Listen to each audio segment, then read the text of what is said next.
Hey guys, Mike et Jimmy ici. On a des bonnes nouvelles pour vous au niveau du Bitcoin. On va se lancer dedans.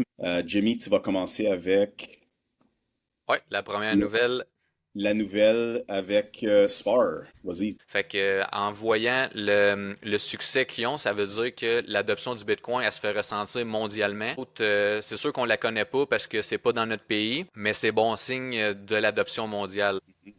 Définitivement. J'ai hâte qu'on commence à voir des brands canadiens qui vont commencer à faire l'adoption de Bitcoin. Ouais, J'imagine que ça pourrait venir dans les prochaines années. Alright, à mon tour, je vais parler du M2. On a touché là-dessus dans les dernières semaines, puis on a surtout parlé de la corrélation entre le prix du Bitcoin puis le montant d'argent dans le système qu'on mesure comme le M2. Depuis 3 mois, le M2 est en train d'augmenter. Avec le mouvement récent dans le prix du Bitcoin vers les 95 000, moi j'ai l'impression qu'on est finalement en train de ressentir cette corrélation parce que ça fait 3 mois, puis normalement c'est à peu près 3 mois ou 90 jours. Ce que ça nous dit, Jimmy, je pense qu'on va voir le prix du Bitcoin continuer à augmenter pour au moins les 2 à 3 prochains mois. Puis ça va suivre assez bien le M2.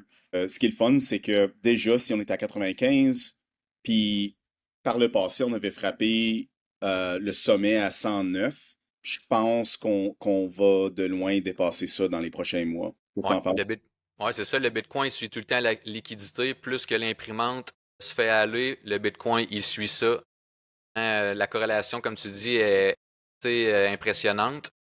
Vu que c'est une monnaie, le Bitcoin il absorbe toute la monnaie qui se fait imprimer souvent pour, comment je pourrais dire ça, le monde il recherche la protection.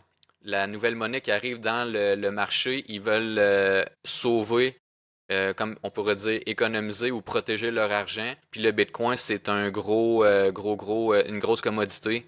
Puis c'est elle qui, on va dire, ressent ça en premier dans les marchés mondiaux. Ouais, l'or le ressent en premier, puis on va parler de l'or dans pas long. Puis l'or a déjà dépassé ses sommets. Donc, ça nous dit que Bitcoin va suivre, puis on va probablement encore une fois dépasser notre all-time high. Donc, gardez un œil là-dessus. C'est vraiment le M2 qui va dicter 83% du prix du Bitcoin, ce qui est vraiment très, très élevé en termes de corrélation. All right.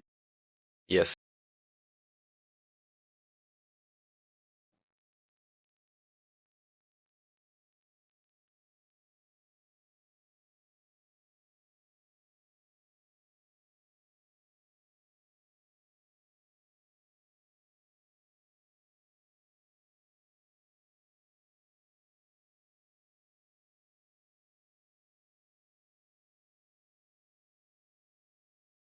C'est que une fois que c'est 21 millions, il n'y en a pas plus, il n'y en aura pas plus, mais l'or, on peut tout le temps en trouver dans la terre. Les compagnies, on peut en avoir de plus en plus qui recherchent de l'or. Fait que l'inflation de l'or, elle est tout le temps là, elle va tout le temps être présente, mais dans le Bitcoin, elle n'existe pas, l'inflation. C'est pour ça que c'est une technologie supérieure à l'or en étant une monnaie dure.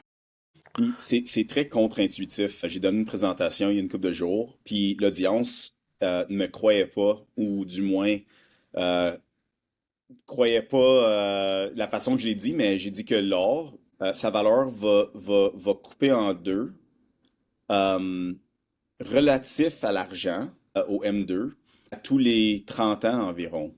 Puis on dit quoi? Oui, à cause on est en train de miner plus d'or à un taux de 1,5 à 1,8% par année. Puis si tu fais le calcul, il y a une inflation au niveau de l'or. Mais le graphique ici démontre très bien le contraste entre les deux réserves de Ouais. valeur parce que le Bitcoin, tu vas pas en faire plus. Puis dans 10 000 ans, on va trouver des façons très créatif de sortir l'or, soit de la Terre ou de les miner sur les astéroïdes, mais on Hmm. peut pas faire la même chose avec le Bitcoin. Exactement, bon point, Mike. Le Bitcoin, c'est une toute nouvelle technologie peu connue, mais très, très, très avancée comparativement à l'or qui était l'ancienne réserve de valeur. Ouais, pour cette nouvelle-là, je vais le faire, Mike. En vrai, c'est les 10 assets mondiales, les 10 actifs mondiaux les plus qui ont le plus de valeur en capitalisation boursière. L'or au sommet qui vaut 22,3 trillions, puis on voit le Bitcoin en cinquième position qui est à 1,8 trillion de dollars de market cap.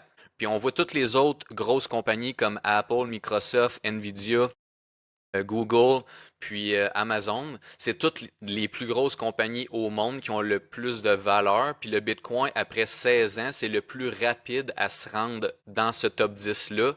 Puis, comme moi et Mike on dit, on le compare tout le temps à l'or, c'est que présentement, il est en train de démonétiser l'or. Fait que, il s'en irait à la place numéro 1. Puis pour arriver au market cap de le Bitcoin va être dans les alentours de 1,2 million USD, mais qui Ouais. arrive à 22 trillions de dollars en vie. Puis Fait que, je vais faire une prédiction tout de suite. Moi, je pense que d'ici la fin de l'année, le Bitcoin va être en deuxième position derrière. ah ouais.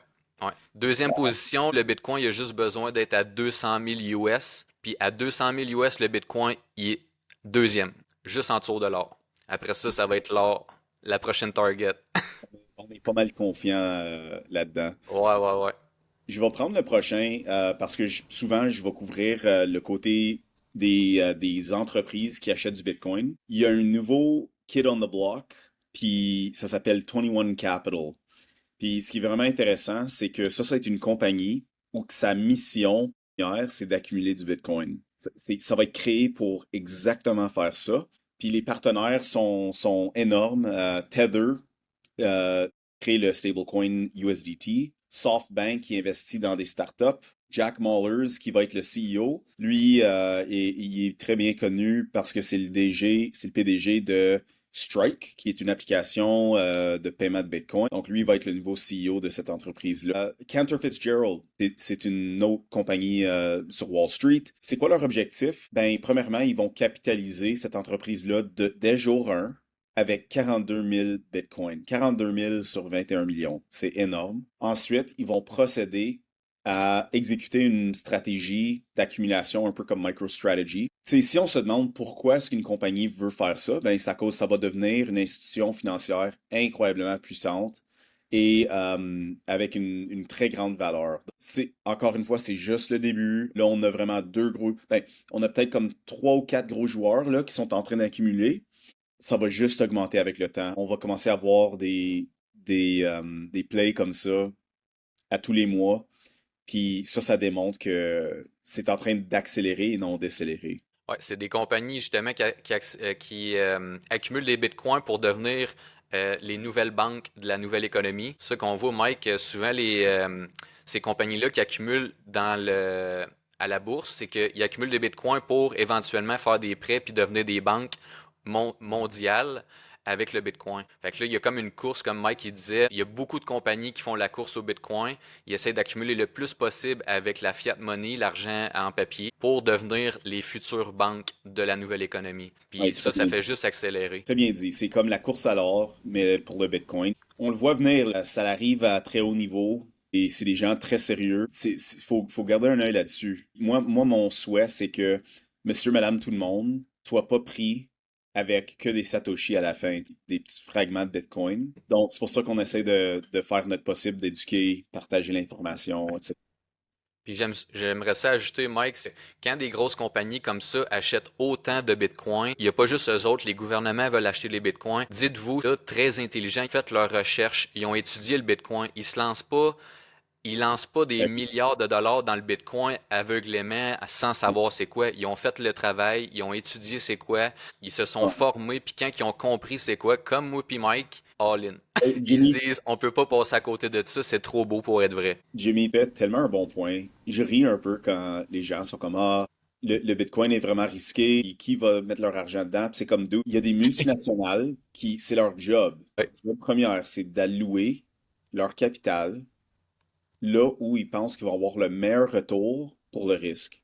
Puis tu fais pas ça pour rien, tu le mets pas dans n'importe quoi. Donc c'est juste drôle parce que quand tu as du skin in the game, puis tu as des milliards on the line que tu peux perdre, tu peux pas afforder de prendre des bets comme vraiment très risquées. C'est rare ça dans le monde. Puis je pense qu'on va se rendre compte que ce move-là de 21 Capital, ça va payer énormément pour cette gang-là, pour 21 Capital.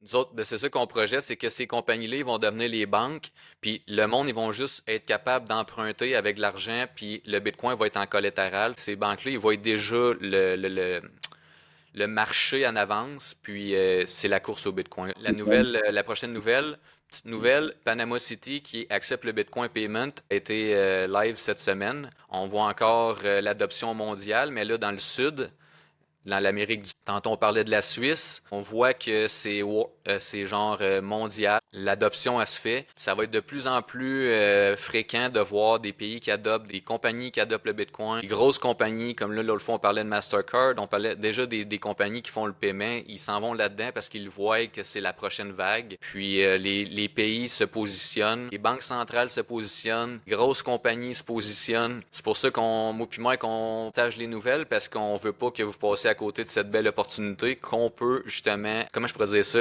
pas venir puis de l'adopter avant ces grosses compagnies-là qui, eux, savent déjà c'est quoi. Ouais, 100%. Yes. 17. Il y en a de moins en moins de disponibles. Oubliez pas, il y en a 21 millions pour tout le monde. Fait que quand les échanges n'aura plus de Bitcoin disponibles, vous pensez qu'est-ce qui va arriver? L'offre et la demande, le prix va juste monter pour que les vendeurs aient un prix alléchant à vendre leur Bitcoin. Mais sans ça, le monde, il enlève les Bitcoins des échanges, il les met sur leur code wallet, puis il les garde précieusement comme de l'or dans le temps. Mais aujourd'hui, c'est l'ère du Bitcoin. What a time to be alive. Yes.